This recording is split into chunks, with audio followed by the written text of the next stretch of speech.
നമസ്കാരം. ഇൻസൈഡിലേക്ക് സ്വാഗതം. ഇന്ത്യയും അഫ്ഗാനിസ്ഥാനും ചേർന്നുകൊണ്ട് പാകിസ്ഥാനെ തീർക്കാനുള്ളൊരു പദ്ധതിയാണോ അണിയറയിൽ നടത്തുന്നത്? ഇപ്പോൾ കാണുന്ന ഈ സംഘർഷം അത് ഇന്ത്യ ആസൂത്രണം ചെയ്യുന്നതാണോ? എന്നാൽ അതങ്ങനെയാണെന്നാണ് ചൈനീസ് സമൂഹ മാധ്യമങ്ങളിലുള്ള പ്രധാനപ്പെട്ട ചർച്ചാ വിഷയം. അഫ്ഗാനിസ്ഥാനിൽ വീണ്ടും ഖത്തറും സൗദിയും ഇടപെട്ട് വെടിനിർത്തൽ പ്രഖ്യാപിച്ചതിന് ശേഷവും പാകിസ്ഥാന്റെ ഭാഗത്തു നിന്നും കനത്ത വ്യോമാക്രമണം ഉണ്ടായിരിക്കുന്നു. പാകിസ്ഥാൻ സൈനിക പോസ്റ്റുകളിലേക്ക് അഫ്ഗാനിസ്ഥാന്റെ വെടിവെപ്പുണ്ടാകുന്നു. അങ്ങനെ പലവിധ വിഷയങ്ങൾ ഉടലെടുക്കുകയാണ്. ഈ സാഹചര്യത്തിൽ കൂടിയാണ് ഈ സംഘർഷത്തിൽ ഇന്ത്യയുടെ പങ്ക് വളരെ വലുതായി ചൈന സംശയിക്കുന്നത്. പ്രത്യേകിച്ചും പാകിസ്ഥാനിലെ സൈനികർ പല സാഹചര്യങ്ങളിലും TTP-യുടെ ഭാഗത്തു നിന്നായിരുന്നാലും താലിബാന്റെ നേരിട്ടുള്ള ആക്രമണത്തിലായിരുന്നാലും BLA-യുടെ ആക്രമണത്തിലായിരുന്നാലും 200-ലധികം പാകിസ്ഥാൻ സൈനികർ ഇതിനോടകം തന്നെ മരണപ്പെട്ട് കഴിഞ്ഞിരിക്കുന്നു. ഇതിനൊക്കെ പിറകിൽ ചരട് വലിച്ചത് ഇന്ത്യയാണ്. ഈ ചോദ്യമാണ് സമൂഹ മാധ്യമങ്ങളിൽ പ്രധാനമായി ഉയർത്തിയിരിക്കുന്നത്. ഒരു കാലത്ത് ഇന്ത്യ ഭീകരരെന്ന് വിളിച്ച ആ താലിബാൻ ഭരണകൂടവുമായി ചരിത്രത്തിലാദ്യമായി അടുക്കാനുള്ളൊരു നീക്കം ഇന്ത്യ നടത്തുന്നു. എന്തിനു വേണ്ടി? അഫ്ഗാനിസ്ഥാൻ വിദേശകാര്യമന്ത്രിയും താലിബാൻ നേതാവുമായിട്ടുള്ള ആമിർ ഖാൻ മുദ്ദാഖിയുടെ ഇന്ത്യൻ സന്ദർശനം ഇന്ത്യ അഫ്ഗാൻ ബന്ധത്തിൽ വലിയൊരു മാറ്റത്തിനാണ് ഇത് വഴിയൊരുക്കുന്നത്. തൊട്ടു പിറകെ തന്നെ അഫ്ഗാനിസ്ഥാനിൽ പാകിസ്ഥാൻ സേനയുടെ കടുത്ത വ്യോമാക്രമണം നടത്തിയിരിക്കുന്ന ഒരു സാഹചര്യം അത് ഇന്ത്യൻ സന്ദർശനത്തിനുള്ള ഒരു സൂചനയാണോ, ഒരു മുന്നറിയിപ്പാണോ എന്ന് പലരും ചോദിക്കുന്നുണ്ട്. പാകിസ്ഥാൻ അഫ്ഗാനിസ്ഥാൻ സേനകൾ തമ്മിൽ ഈ സാഹചര്യത്തിലും വടക്ക് പടിഞ്ഞാറൻ അതിർത്തി മേഖലയിൽ ഏറ്റുമുട്ടിക്കൊണ്ടിരിക്കുകയാണ്. അഫ്ഗാൻ സൈന്യം പ്രകോപനമില്ലാതെ വെടിയുതിർത്തെന്നും ഇതിന് മറുപടി തക്കതായി തന്നെ തങ്ങൾ നൽകിയെന്നുമാണ് പാകിസ്ഥാൻ മാധ്യമങ്ങൾ റിപ്പോർട്ട് ചെയ്യുന്നത്. പാക് സൈന്യത്തിന്റെ തിരിച്ചടിയിൽ അഫ്ഗാനിസ്ഥാന്റെ ടാങ്കുകൾക്കും സൈനിക പോസ്റ്റുകൾക്കും സാരമായ കേടുപാടുകൾ പറ്റിയെന്നാണ് റിപ്പോർട്ട്.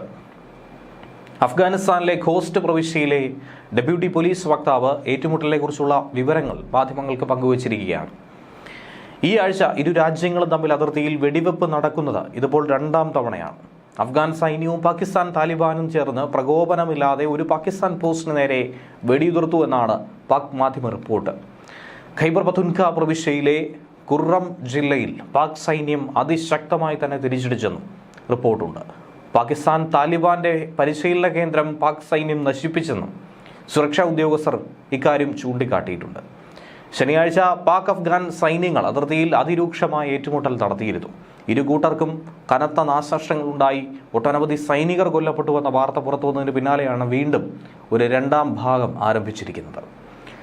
എന്നാൽ പാകിസ്ഥാനും അഫ്ഗാനിസ്ഥാനും തമ്മിലുള്ള ഏറ്റുമുട്ടലിനെ ഒരു ദ്വിരാഷ്ട്ര സംഘർഷമായി വിലയിരുത്തുകയല്ല ഇപ്പോൾ ചെയ്യുന്നത്. ഇന്ത്യയും ഉൾപ്പെടുന്ന ഒരു യുദ്ധമായിട്ടാണ് ചൈനീസ് വിശകലന വിദഗ്ധർ അനുമാനിക്കുന്നത്.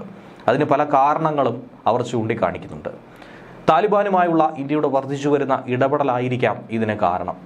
നേരത്തെ പാകിസ്ഥാനിൽ BLA ആക്രമണം നടത്തിയപ്പോൾ ഇന്ത്യയുടെ രഹസ്യാന്വേഷണ ഏജൻസികൾ BLAക്ക് ആയുധങ്ങൾ കൈമാറിയിരുന്നു എന്നുള്ള ആരോപണം പാകിസ്ഥാനിലടക്കം ഉയർന്നു കേട്ടിരുന്നു. അതിൻ്റെ 2ാം ഭാഗം എന്ന രീതിയിലാണ് ഇപ്പോൾ ചൈന ഇത്തരത്തിലുള്ള അഭ്യൂഹങ്ങൾ ഓൺലൈൻ പ്ലാറ്റ്ഫോമുകളിലൂടെ ചർച്ചകളിലൂടെ മാറിക്കൊണ്ടിരിക്കുന്നത്. താലിബാൻ ഭരണകൂടത്തിന്റെ വിദേശകാര്യമന്ത്രി ആമിർ ഖാൻ മുദ്ദാഖി ഇന്ത്യൻ സന്ദർശനം നടത്തിയത് തന്നെയാണ് ഇതിൻ്റെയൊക്കെ തന്നെ പ്രധാനപ്പെട്ട കേന്ദ്ര ബിന്ദു. അത് ഈ സംഘർഷങ്ങളുടെ വർധനവുമായി ബന്ധപ്പെടുത്തുന്നു. ആ സാഹചര്യത്തിൽ ഇന്ത്യക്ക് ഇതിലൊരു പങ്കുണ്ടെന്നുള്ള അനുമാനമാണ് അവർ ഉയർത്തുന്നത്. ചൈനയും പാകിസ്ഥാനും ഉൾപ്പെടുന്ന അന്തർദേശീയ സാമ്പത്തിക സംരംഭങ്ങളിൽ അഫ്ഗാനിസ്ഥാന്റെ വർദ്ധിച്ചു വരുന്ന പങ്കാളിത്തത്തെക്കുറിച്ച് ഇന്ത്യ കൂടുതൽ ആശങ്കാകുലരാണെന്നാണ് ഒരു കൂട്ടം ആളുകൾ കാഴ്ചപ്പാട് പങ്കുവയ്ക്കുന്നത്. കാബൂളിൽ സ്വാധീനം വീണ്ടും അരക്കിട്ടുറപ്പിക്കാൻ ന്യൂഡൽഹി അഫ്ഗാനിസ്ഥാനും പാകിസ്ഥാനും തമ്മിലുള്ള സംഘർഷങ്ങൾ മുതലെടുക്കാനായി ശ്രമിക്കുന്നു. അതിലൂടെ നേട്ടമുണ്ടാക്കിയെടുക്കുന്നത് ഇന്ത്യ തന്നെയാണ് പരോക്ഷമായി. അഫ്ഗാനിസ്ഥാൻ ഇന്ത്യയെ വ്യക്തമായി തിരഞ്ഞെടുക്കുകയായിരുന്നു ഈ യുദ്ധത്തിന് വേണ്ടി. നേരിട്ടല്ലാതെ ഒരിറ്റ് ചോര ചീന്താതെ കൃത്യമായി ശത്രുവിനെ തീർക്കാനുള്ള ചാണക്യതന്ത്രം അതാണ് ഇന്ത്യ പയറ്റുന്നതായി ചൈനീസ് മാധ്യമങ്ങൾ കുറിക്കുന്നത്. ഇതിനുള്ള വ്യക്തമായ കാരണങ്ങൾ അവർ ഓരോന്നായി പറയുന്നു.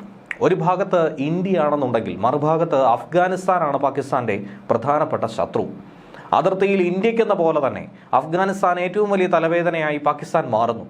ഒരു തരത്തിൽ പറഞ്ഞാൽ സാൻഡ്വിച്ച് മോഡലാണ് പാകിസ്ഥാൻ നിലകൊള്ളുന്നത്. ഇപ്പുറത്ത് ഇന്ത്യയെങ്കിൽ അപ്പുറത്ത് അഫ്ഗാൻ. ഇരുവരും അതിർത്തിയിൽ നിരന്തര സംഘർഷത്തിലാണ്. ഇങ്ങനെ പാക് അഫ്ഗാൻ ബന്ധം ചരിത്രത്തിൽ ഇതുവരെ രേഖപ്പെടുത്തിയതിലും ഏറ്റവും വഷളായ ഒരു സാഹചര്യത്തിലൂടെ കടന്നു പോകുന്നു. ഈ ഘട്ടത്തിലാണ് അഫ്ഗാനുമായിട്ടുള്ള ഇന്ത്യയുടെ സൗഹൃദം എന്നുള്ളതാണ് ഏറ്റവും ശ്രദ്ധേയമായ വിഷയം. അതുകൊണ്ട് തന്നെയാണ് ഈ സാഹചര്യത്തെ സംശയദൃഷ്ടിയോടുകൂടി ചൈനീസ് നിരീക്ഷക വിദഗ്ധർ നോക്കിക്കാണുന്നത്. താലിബാൻ വീണ്ടും അധികാരത്തിലെത്തിയപ്പോൾ അഫ്ഗാനിസ്ഥാനിലേക്കുള്ള സഹായം പോലെ നിർത്തിവെച്ചിരുന്നു. എന്നാൽ ഇപ്പോൾ ആകട്ടെ സ്ഥിതിഗതികൾ ആകെ മാറി. പാകിസ്ഥാനെ നേരിടാനും ചൈന പാകിസ്ഥാൻ സാമ്പത്തിക ഇടനാഴിയിലൂടെ അഫ്ഗാനിസ്ഥാനിലേക്കുള്ള പ്രവേശനം തടയാനും ഇന്ത്യക്ക് താലിബാനെ ഉപയോഗിക്കാനായി കഴിയും. അതിർത്തിയിൽ പാകിസ്ഥാൻ ഉയർത്തുന്ന വെല്ലുവിളി നേരിടാൻ അഫ്ഗാൻ ഇന്ത്യയുടെ കൈപിടിക്കാനായി എത്തി. ഭാവിയിൽ ഇന്ത്യക്കും ഇത് ഗുണം ചെയ്തേക്കാവുന്ന ഒരു ബന്ധമായതുകൊണ്ട് ഇന്ത്യ ഒരിക്കലും കൈ കൊടുക്കാതിരിക്കില്ല എന്ന് വേണം മനസ്സിലാക്കാൻ. അതുകൊണ്ട് തന്നെ പാകിസ്ഥാനുമായി അകന്ന താലിബാനെ ചേർത്ത് നിർത്തുന്ന പുതിയ ഭൗമരാഷ്ട്രീയ തന്ത്രം തന്നെയാണ് ഇന്ത്യ പയറ്റുന്നത്. അതിനെ തെറ്റു പറയാനും സാധിക്കില്ല. ഓപ്പറേഷൻ സിന്ദൂർ വേളയിൽ ഇന്ത്യക്കൊപ്പമായിരുന്നു അഫ്ഗാൻ. അന്നു മുതലാണ് താലിബാനുമായി ചങ്ങാത്തം ഇന്ത്യ വെച്ച് പുലർത്താനായി ചില തീരുമാനങ്ങൾ എടുത്തത്. അതിനു മുന്നേ പഹൽഗാം ഭീകരാക്രമണത്തെ അപലപിച്ചുകൊണ്ട് താലിബാൻ രംഗത്ത് വന്നതും ശ്രദ്ധേയമായിരുന്നു. അതിലും ഇരു കൂട്ടരുടെയും മുഖ്യശത്രു പാകിസ്ഥാനാണ് എന്നുള്ള സൂചന ലോകത്തിനാകമാനം നൽകിയതായിരുന്നു.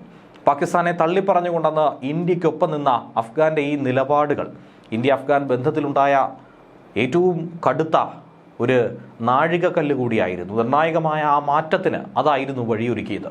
അങ്ങനെ ഘട്ടം ഘട്ടമായി വളർന്നു വന്ന ഈ ബന്ധം ഇന്ന് വിദേശകാര്യമന്ത്രി അഫ്ഗാൻ വിദേശകാര്യമന്ത്രിയെ ഇന്ത്യയിൽ വരെ എത്തിച്ചു. ഇന്ത്യയെ അവരുടെ പ്രധാന സാമ്പത്തിക പ്രാദേശിക പങ്കാളിയായി താലിബാൻ നോക്കിക്കാണുന്നു. ഇത്രയും കാലം അഫ്ഗാനിസ്ഥാൻ എന്ന രാജ്യത്തിനും അവിടുത്തെ ജനങ്ങൾക്ക് നൽകിയ സഹായങ്ങൾ തുറന്നും നൽകണമെന്ന അഭ്യർത്ഥന താലിബാന്റെ ഭാഗത്തു നിന്നുമുണ്ടായി. തങ്ങളെ ഒരു സർക്കാരായി ഒരു ഭരണകൂടമായി ദയവ് ചെയ്ത് അംഗീകരിക്കാനുള്ള ഒരാവശ്യം മുന്നോട്ട് വെച്ചു. ഇക്കാലം അത്രയും താലിബാൻ ഭരണകൂടത്തെ അംഗീകരിക്കാത്ത ഇന്ത്യ അവരുമായി ബന്ധം സ്ഥാപിക്കുന്നത് എന്തിനാണെന്ന സംശയം ഇപ്പോൾ ഒരു പരിധിവരെ ദൂരീകരിച്ചിട്ടുണ്ടായിരിക്കും. ഈ ചങ്ങാത്തം ഇന്ത്യക്കും അഫ്ഗാനും ഇനി ഭാവിയിൽ എന്ത് നേട്ടമായിരിക്കും നൽകുക? അതേക്കുറിച്ച് പറയുകയാണെങ്കിൽ കുറച്ച് പിന്നിലേക്ക് പോകേണ്ടി വരും. 2021 താലിബാൻ അഫ്ഗാനിൽ വീണ്ടും അധികാരം പിടിച്ചെടുത്തത്. അതിനുശേഷം ഒരു മുതിർന്ന താലിബാൻ നേതാവിൻ്റെ ആദ്യത്തെ ഇന്ത്യൻ സന്ദർശനം, അതും മുതാഖി.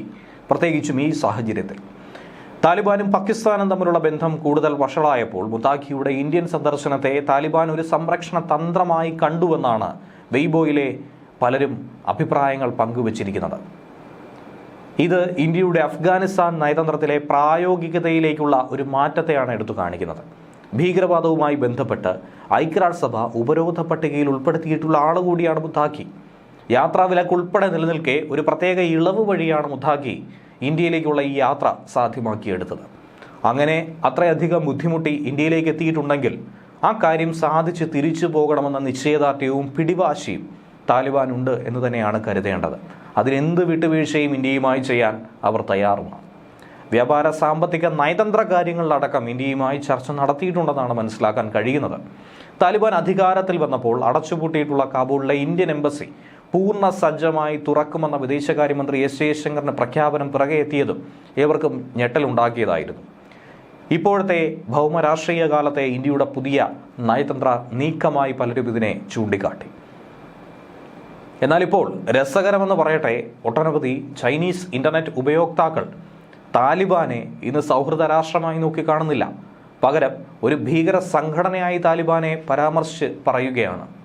എന്നിരുന്നാലും ചൈനീസ് വിദേശകാര്യമന്ത്രി വാങ്ങി ഓഗസ്റ്റിൽ താലിബാൻ പ്രതിനിധികളെ നേരിട്ട് കണ്ട്, എന്തിനേറെ പറയുന്നു മുതാഖിയെ തന്നെ നേരിട്ട് കണ്ട് കാബൂളിൽ അഫ്ഗാനിസ്ഥാനുമായും പാകിസ്ഥാനുമായും ഒരു ത്രികക്ഷി ചർച്ച നടത്തുകയും ചെയ്തപ്പോൾ ഇങ്ങനെയുള്ള വിവരണങ്ങളൊന്നും തന്നെ അന്നുണ്ടായിരുന്നില്ല.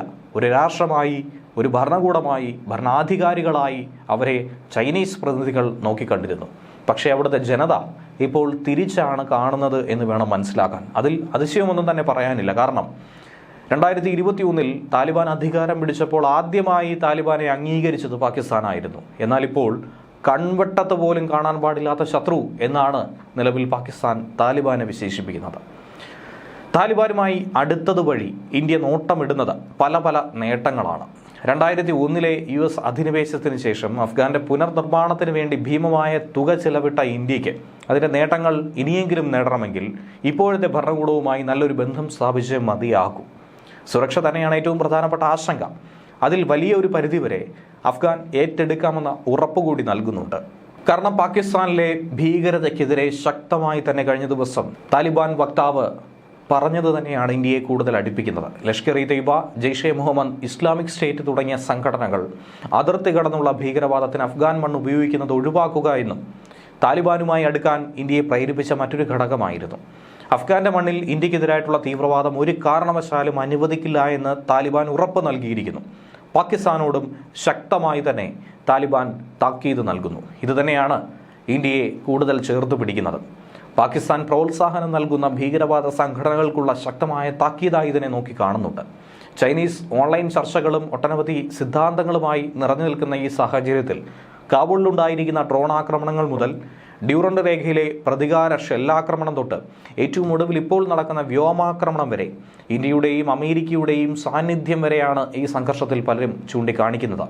ഒരു ചില്ലറ അതിർത്തി സംഘർഷമെന്നല്ല, മറിച്ച് ഏഷ്യൻ ഉപഭൂഖണ്ഡത്തിലെ ഏറ്റവും കടുത്ത ഭൗമരാഷ്ട്രീയ വൈരുദ്ധ്യങ്ങളുടെ ഒരു വലിയ ഏറ്റുമുട്ടലായി തന്നെ ഇതിനെ പലരും ചിത്രീകരിക്കുന്നുണ്ട്.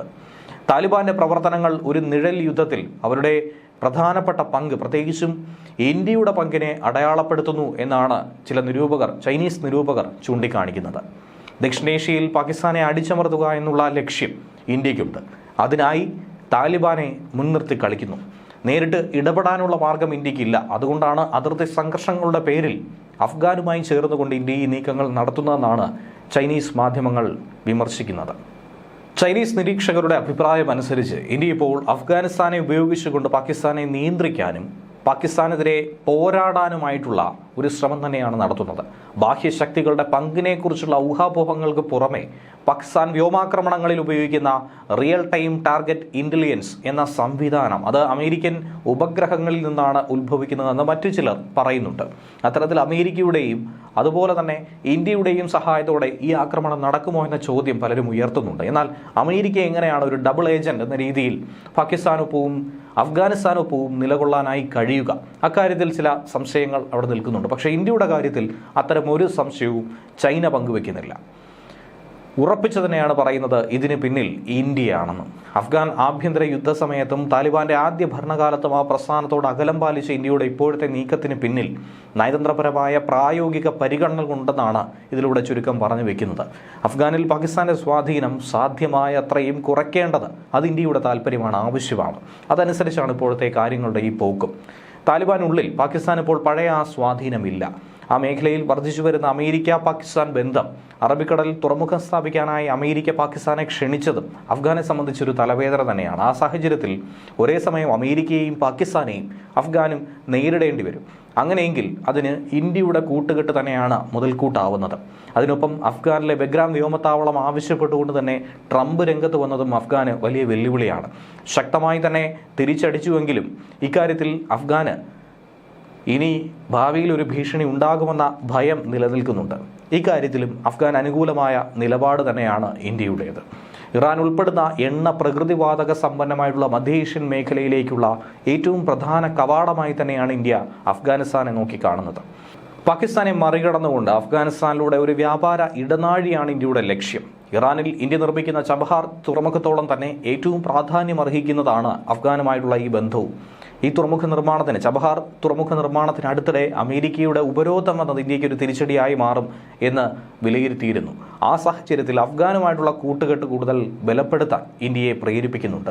അതിനൊപ്പം അഫ്ഗാനിസ്ഥാനിൽ സ്വാധീനം വർദ്ധിപ്പിക്കാൻ ശ്രമിക്കുന്ന ചൈനയ്ക്ക് വലിയ വെല്ലുവിളിയായി ഇന്ത്യ ഇവിടെ മാറും. ചൈനയും ഇന്ത്യക്ക് ഇവിടെ നേരിടേണ്ടി വരും. ചൈനയുടെ ബെൽറ്റ് ആൻഡ് റോഡ് ഇനിഷ്യേറ്റീവിനെ പ്രതിരോധിക്കാനുള്ള ഇന്ത്യയുടെ ശ്രമങ്ങൾക്ക് വലിയൊരു പ്രാധാന്യം അഫ്ഗാനിലൂടെ നമുക്ക് ലഭിക്കും എന്ന് തന്നെയാണ് കരുതുന്നത്. ന്യൂസ് ഡെസ്ക് മലയാളി വാർത്ത ഇൻസൈറ്റ്.